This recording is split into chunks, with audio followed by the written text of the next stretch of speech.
அவரை பத்தி எனக்கு நல்லா தெரியும். அவரு இப்போ நாம வானதியை அவருக்கு தெரியாம எப்படியாவது கூட்டிட்டு போகதான் ட்ரை பண்ணுவோம்னு நினைப்பாரு.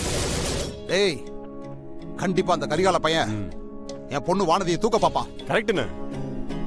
வானதி இருந்தா தானே அவ கழுத்துல இருக்கிற தாலியை அறுக்க முடியும்னு கரிகாலன் அதை செய்ய நினைப்பான். நாம இப்ப உங்க பொண்ணை தானே கவனமா பாத்துக்கணும். ஏய், என்ன மீறி என் பொண்ணு அவன் எப்படி தூக்குறான்னு நானும் பாக்குறேன்டா. நமக்கு இப்போ வானதியை தூக்குறதை தவிர வேற வழி இல்ல. ஆனா நாம அதை செய்வோன்னு அது அந்த ஆளுக்கு தெரியுங்கிறதுனால அந்த ஆளு கண்கொத்தி பாம்பா ஆளுங்களை வச்சு வானதியை தான் காவல் காத்துக்கிட்டு இருப்பாரு. அதை எப்படியாவது நம்ம திசை திருப்பணும். அதுக்கு என்கிட்ட ஒரு வழி இருக்கு. என்ன? நம்ம வானதியை தூக்க போறோம்னா அந்த ஆள் நினைச்சாதானே வானதி காவலுக்கு ஆளை போடுவாரு. நம்ம வானதியை தூக்க போறது இல்லைன்ற மாதிரி நினைக்க வச்சுட்டா இது ஒரு நல்ல ஐடியா தான். ஐயோ, நீங்க பேசிக்கிறது எனக்கு ஒண்ணுமே புரியலையே. எல்லாம் போக போக புரியும். இன்றே டவுன்லோட் செய்து உங்கள் ஃபேவரட் ஷோக்களை என்ஜாய் பண்ணுங்க.